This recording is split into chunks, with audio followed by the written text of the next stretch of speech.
खबरों का सारथी। नमस्कार, आप देख रहे हैं खबर उत्तराखंड। मैं हूं आपके साथ तन्वी। रुक करते हैं खबरों का, लेकिन उससे पहले नजर डालते हैं इस वक्त की हेडलाइंस पर। सीएम धामी ने केंद्रीय मंत्री गडकरी से की मुलाकात। 4100 करोड़ की 4 सड़क परियोजनाओं को केंद्र से मांगी स्वीकृति। पूर्व विधायक सुरेश राठौड़ ने हाईकोर्ट में अग्रिम जमानत याचिका की दायर। अंकिता भंडारी मामले से जुड़े 2 मुकदमे हैं दर्ज। हरिद्वार कुंभ समेत 105 घाटों पर गैर हिंदुओं की नहीं होगी एंट्री। देश में पहली बार लागू होगा समान धार्मिक बायलाज। उत्तराखंड में एआई से यातायात प्रबंधन की तैयारी। आईटीडीए तैयार कर रहा पीओसी।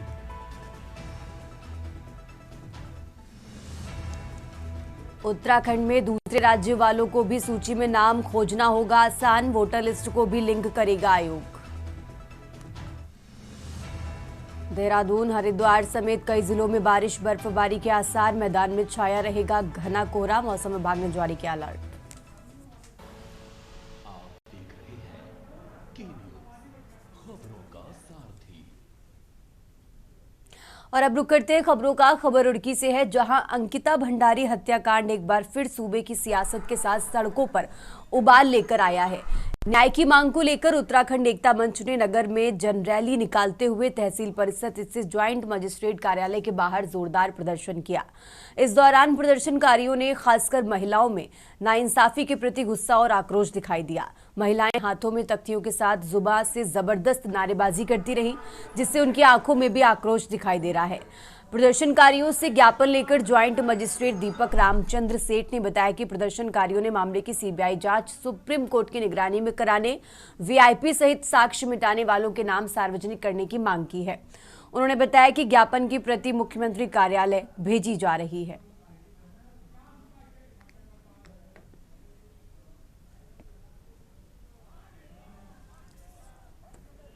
जब हमारे पे इस जनता का वो आक्रोश है, तभी यहाँ पहुंचे हुए। हम न्याय चाहते हैं, सिर्फ न्याय चाहते हैं। हमें किसी की कुर्सी नहीं चाहिए, किसी की सत्ता नहीं चाहिए, किसी से कोई पैसा नहीं चाहिए, क्योंकि हमारे आत्मा सलामत है। हम अपनी कमाई से खाते हैं, अपने बच्चों को अपनी कमाई से पालते हैं, अपनी मेहनत से पालते हैं। और जो सत्ता में बैठे हुए हैं उनको भी हम नहीं बिठा रखा। कम से कम जनता का सम्मान उसमें तो करो कि उनके दरवाजे पे हम भीख मांगने जा रखे हैं। अंकिता भंडारी कांड में एक वीआईपी का नाम पहले से ही चल रहा था, लेकिन उसे जो है मीडिया के माध्यम से सरकार ने दबा दिया। और धामी जी, जो धाकड़ धामी जी कहलाते हैं, वो धाकड़ क्या पिचकू धामी हो गए। उन्होंने उसको बचाने के लिए हमारा उत्तराखंड एकता मंच और संपूर्ण उत्तराखंड और सर्वे समाज के लोग भी इसमें शामिल है। सर्वोदय इसमें सब कोई पहाड़ प्लेन नहीं है, सबकी बहन बेटियां हैं। और सबका एक ही नारा, 2027 में सरकार को उखाड़ कर बाहर फेंकना, क्योंकि इन्होंने उत्तराखंड आंदोलन हमारी माँ बहनों ने शहादत बनाकर दिया, किसी ने खैरात में नहीं दिया। और आज उत्तराखंड बना इन्हीं महान बेटियों ने, इन्होंने माओ ने। और आज उनकी बेटियां सुरक्षित नहीं। मोदी जी कहते हैं बेटी पढ़ाओ बेटी बचाओ। मंच वाले आए थे, उसमें आपका अंकिता भंडारी का केस है, उसमें सीबीआई से जांच और सुप्रीम कोर्ट का निगरानी में करना, और साथ ही साथ सभी लोगों का नाम, कितना भी लोगों का नाम आ रहा है वो पब्लिक डोमेन में लाना। और तीसरी मांग ये था कि कुमाऊनी और गंडवाली में महिला सुरक्षा के दृष्टिगत महिला लोगों को ही ट्राइब का स्टेटस दिया जाए। ये 3 मांग थी, और इनका ज्ञापन मैंने लेते हुए सीएम साहब का ऑफिस तक, कार्यालय तक हम भिजवा देंगे। और यही 3 मांग थे इनका।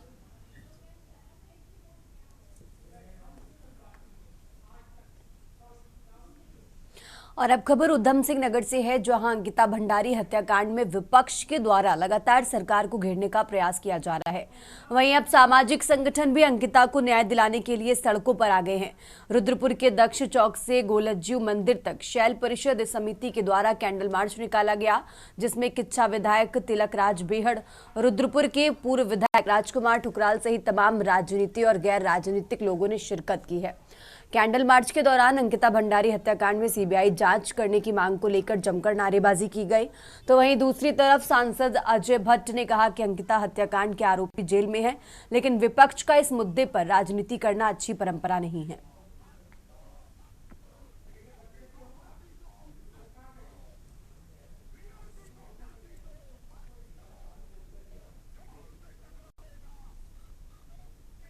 अंकिता हम शर्मिंदा है। कौशल्या कॉलोनी से शुरू हुआ है, दक्ष चौराहे होते हुए हम लोग तभी से इनके साथ हैं। आप लोगों ने कहा था कि आप लोग भी आइए, समर्थन दीजिए, हमारा समर्थन है। जहाँ भी आंदोलन होगा आप उसके साथ खड़े हैं। अंकिता जो हमारी बहन है, बेटी है, उसको न्याय मिलना चाहिए, वीआईपी को गिरफ्तार होना चाहिए, उसको फांसी देनी चाहिए। इसको लेकर हम लोग आंदोलन कर रहे हैं। कानून की एक प्रक्रिया होती है। अगर हम इस तरह से हल्ला गुल्ला करेंगे तो कानून कहीं पर भी मदद कैसे करेगा। जो असली उसके गुनाहगार जिनको माना गया है उनको कैद हो गई आजीवन, आपको सबको पता है। अगर किसी के पास कोई सबूत होता है वो संरक्षण में वो फिर से माननीय न्यायालय में जा सकते हैं। और अब खबर कोटद्वार से है, जहां चर्चित अंकिता भंडारी हत्याकांड को लेकर पूर्व सैनिक संघर्ष समिति के बैनर तले विरोध प्रदर्शन हुआ। प्रदर्शन में संघर्ष समिति के साथ विभिन्न सामाजिक संगठनों के लोग भी कंधे से कंधा मिलाकर शामिल हुए।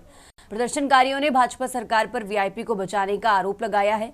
साथ ही पूरे हत्याकांड मामले की सीबीआई जांच कराए न जाने पर भी चुप नहीं बैठा जाएगा, ये भी कहा। बताते चलें कि उर्मिला सनावर के खुलासे के बाद एक बार फिर से उत्तराखंड की सियासत में भूचाल आ गया है। विपक्ष सहित विभिन्न संगठन अंकिता भंडारी हत्याकांड की सीबीआई से निष्पक्ष जांच कराने की मांग कर रहे हैं।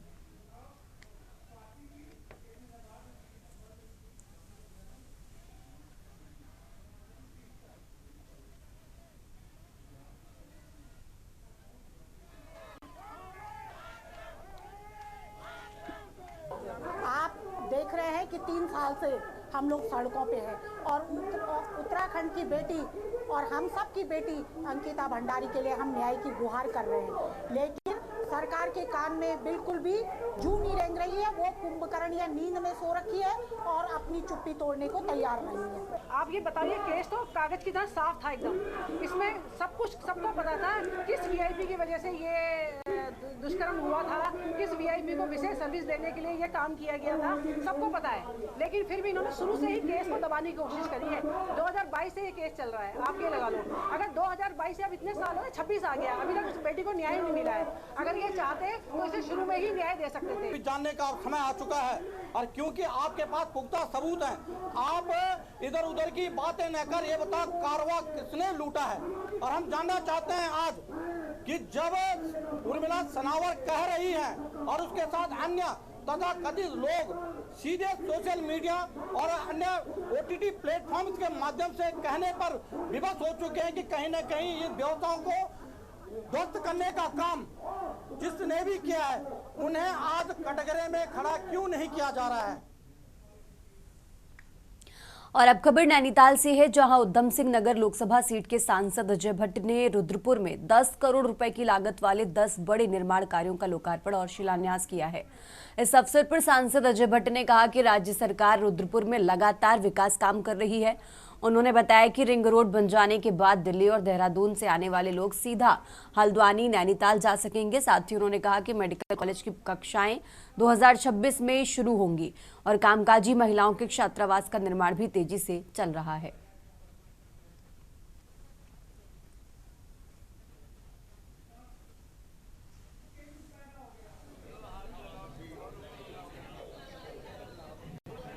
जो डबल इंजन कहते हैं, हमारी उत्तराखंड की सरकार और केंद्र की सरकार लगातार हर क्षेत्र में, उत्तराखंड में ही कहीं पर देखिएगा जो काम कभी नहीं हुए वो काम आज होने जा रहे हैं। तो रुद्रपुर इससे अछूता नहीं है, ये विधानसभा अछूती नहीं है, ये जो महानगर है हमारा अछूता नहीं है।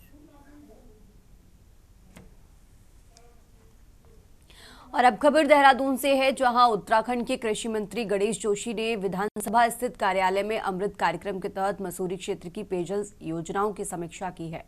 उन्होंने कहा कि बढ़ती आबादी और पर्यटकों की संख्या को देखते हुए पेयजल आपूर्ति अत्यंत आवश्यक है। मंत्री ने बताया कि 144 करोड़ रुपए की योजना से 7 MLG अतिरिक्त पानी की आपूर्ति की जा रही है। फिर भी अनियमितता की शिकायतों को देखते हुए अधिकारियों को 15 दिन में सभी वार्डों का सर्वे कर निर्बाध जलापूर्ति सुनिश्चित करने के निर्देश दिए गए हैं।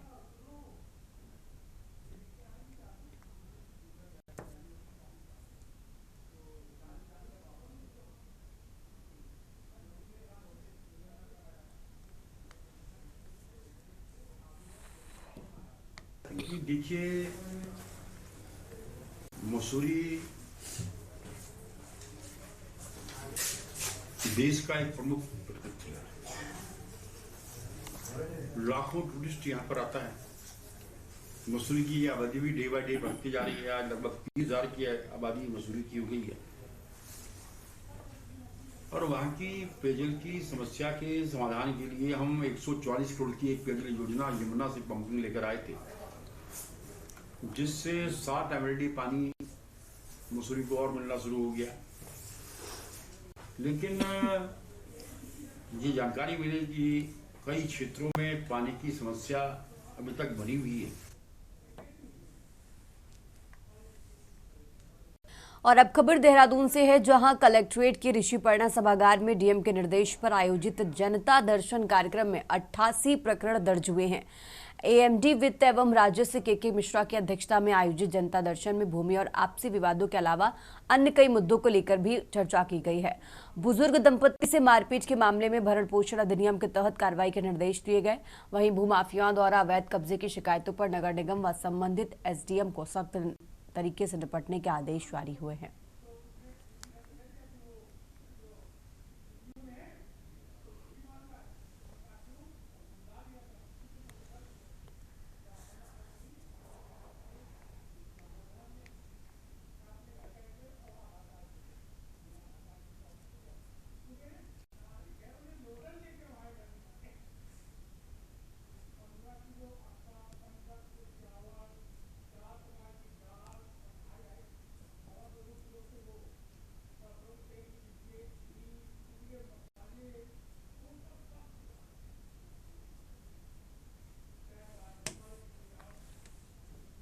और अब खबर देहरादून से है, जहां प्रदेश भाजपा महामंत्री कुंदन परिहार ने कांग्रेस पर तीखा तंज कसते हुए कहा कि कांग्रेस केवल भ्रम की राजनीति करती है। उन्होंने आरोप लगाया कि जहां कांग्रेस जीतती है वहां गले में माला पहनाई जाती है और जहां हारती है वहां ईवीएम को दोष देने लगती है। परिहार ने बीते बिहार चुनाव का उदाहरण देते हुए कहा कि कांग्रेस ने एसआईआर का विरोध किया है, जिससे ये साबित होता है कि पार्टी घुसपैठियों को बसाना चाहती है। उन्होंने चेताया कि जनता कांग्रेस के साथ नहीं है और भ्रम की राजनीति जारी रखने पर भाजपा सरकार पर भी सख्त रुख अपनाया।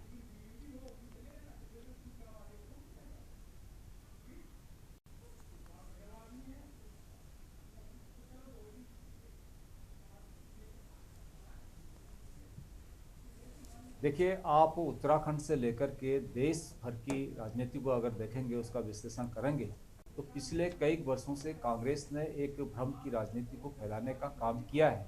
जब लोकसभा के चुनाव हुए थे तो कांग्रेस के नेता राहुल गांधी जी एक संविधान की पुस्तक को हाथ में लेकर के अपने सभाओं में, अपने मंचों में ये बोल रहे थे कि अब भारतीय जनता पार्टी फिर आएगी तो आरक्षण समाप्त कर देगी, संविधान जो है उसको समाप्त कर देगी।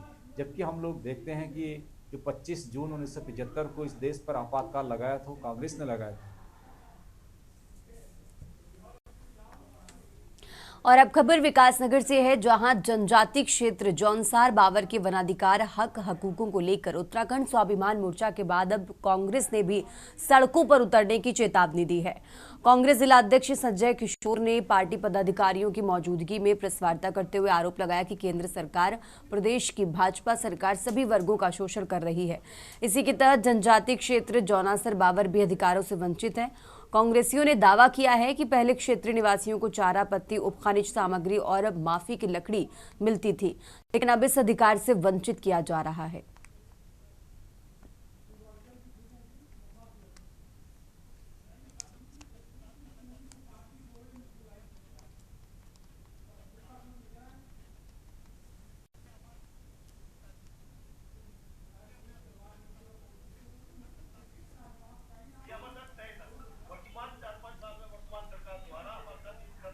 डबल इंजन की सरकार बनी है, चाहे केंद्र में हो चाहे प्रदेश के अंदर हो, और लोगों ने भारी बहुमत से उस सरकार को बनाने का काम किया।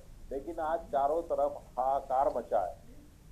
चाहे जनजाति क्षेत्र में जो अधिकार, जो जनजाति के लोगों को जो हक हकूक कांग्रेस सरकार में दिए गए, लेकिन आज उन हक हकूकों को छीनने का काम ये भारतीय जनता पार्टी की सरकार कर रही है।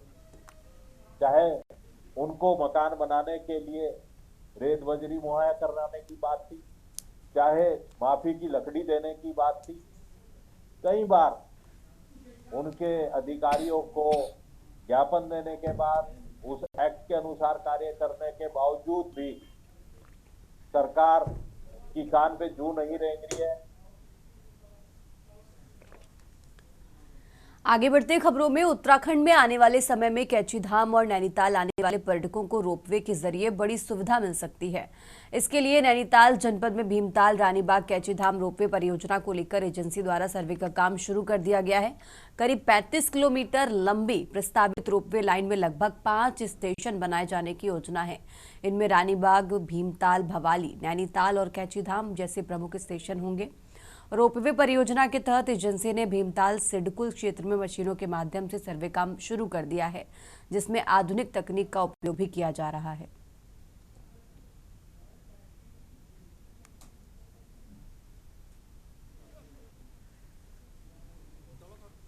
फिजिबिलिटी स्टडी की जा रही है कि काठगोदाम, भीमताल, भवाली, नैनीताल इस पूरे क्षेत्र को एक रोपवे सर्किट से जोड़ा जाए। उस सर्किट से जोड़ने के लिए जो मिट्टी है, पत्थर है, कितना फिजिबल है, यहाँ पर कितना जो है उसकी भविष्य में हमारे लिए उपयोगिता होगी, साथ ही कितना जो है वो तकनीकी दृष्टि से अनुकूल है, इसकी स्टडी चल रही है। ये जो है ना रोपवे का काम है। ये रोपवे रानीबाग से नैनीताल एंड कैची धाम का है। इसमें 5 स्टेशन है। पहला स्टेशन है रानीबाग HMD, नेक्स्ट है हमारा भीमताल, भीमताल के बाद है भवाली। भवाली से ये रोपवे जो है वी शेप में चला जाएगा, इस टाइप में। एक जाएगा होटल स्नो पॉइंट है नैनीताल। और अब खबर कोटद्वार से है, जहां एक होटल में भव्य कार्यक्रम आयोजित कर गढ़वाली फिल्म बिरड़ी आंखी का पोस्टर और टीजर सॉन्ग रिलीज किया गया।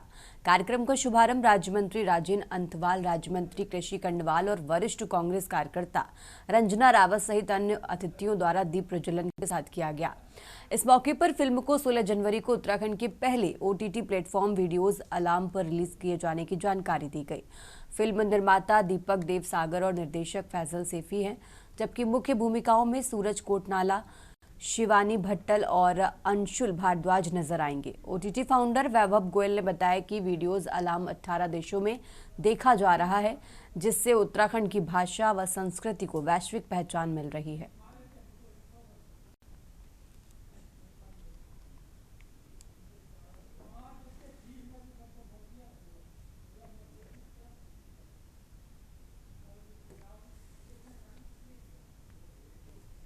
और अब खबर देहरादून से है, जहां धर्मपुर स्थित एक निजी होटल में आयोजित सेवानिवृत्त राजकीय पेंशनर्स संगठन के 6ठे प्रांतीय त्रैवार्षिक महाधिवेशन में कैबिनेट मंत्री गणेश जोशी मुख्य अतिथि के तौर पर शामिल हुए।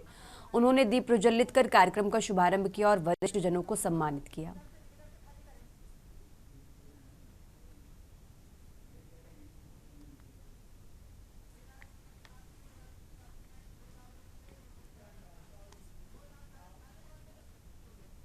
आगे बढ़ते खबरों में, टिहरी गढ़वाल के देवप्रयाग विधानसभा के विकासखंड कीर्तिनगर के ऐतिहासिक गांव मलेथा में वीर शिरोमणि माधो सिंह भंडारी राजकीय औद्योगिक विकास मेले का रंगारंग आगाज हुआ।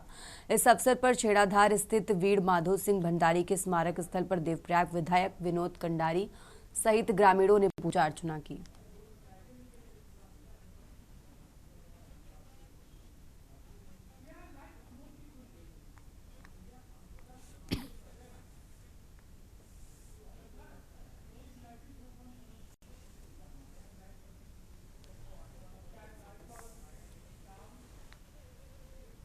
और अब रुक करते हैं अगली खबर का। सितारगंज नानक मत्ता जन जन की सरकार अभियान के तहत गुरु नानक इंटर कॉलेज में बहुउद्देशीय शिविर का आयोजन किया गया। जिला विकास अधिकारी सुशील मोहन ढोभाल की अध्यक्षता में आयोजित इस शिविर में कुल 75 शिकायतें पंजीकृत हुई हैं, जिनमें से 32 का मौके पर ही निस्तारण कर दिया गया। शिविर में पूर्व सांसद बलराज पासी और पूर्व विधायक डॉक्टर प्रेम सिंह राणा ने जनता से सीधे संवाद किया और अधिकारियों को जन कल्याणकारी योजनाओं का लाभ पात्र व्यक्तियों तक 100% पहुंचाने के निर्देश दिए।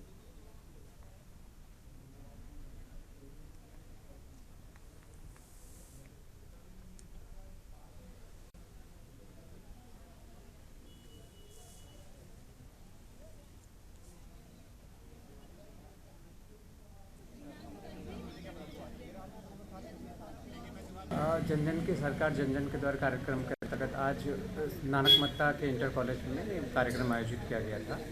इसमें लगभग 2119 लोगों के द्वारा प्रतिभाग किया गया। 75 आवेदन विभिन्न प्रकार के कार्यों के लिए आए थे, जिनमें से 32 का तो मौके पर ही निस्तारण कर लिया गया था। अवशेष को विभागों को संदर्भित कर दिया गया है और उनको हिदायत दी गई है कि सभी शिकायतों का प्रॉपर निस्तारण वो करेंगे। आज मुख्यतः स्वास्थ्य विभाग से संबंधित समस्याएं आई, जिसके अतिरिक्त ICDS के किट भी बांटे गए हैं और लखपति दीदियों को भी प्रमाण पत्र यहाँ पर वितरित किए गए हैं। आगे बढ़ते खबरों में, उत्तराखंड में इस सप्ताह मौसम का मिजाज मुख्य रूप से शुष्क बने रहने की उम्मीद है। मौसम विभाग के अनुसार प्रदेश के अधिकतर हिस्सों में बारिश के आसार नहीं है। हालांकि उत्तरकाशी, चमोली और पिथौरागढ़ जैसे उत्तरी जनपदों में ऊंचाई वाले इलाकों में हल्की से बहुत हल्की बारिश हो सकती है। करीब 2500 से 3000 मीटर तक उससे ज्यादा ऊंचाई वाले क्षेत्रों में हल्की हल्की बर्फबारी की संभावना जताई गई है। वहीं मैदानी इलाकों में कोहरे का असर ज्यादा देखने को मिल सकता है। खासतौर पर हरिद्वार और उधम सिंह नगर जिलों में हल्के से घना कोहरा छाए रहने की संभावना जताई गई है।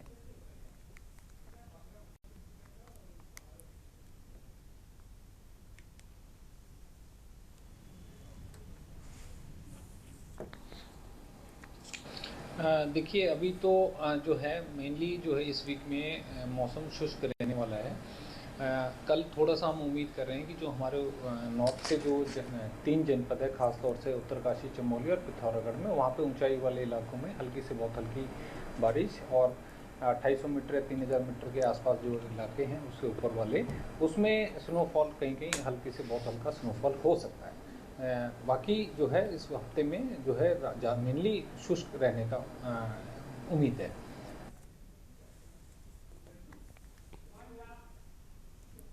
उत्तराखंड की खबरों में फिलहाल इतना ही। आप देखते रहिए के न्यूज़ इंडिया।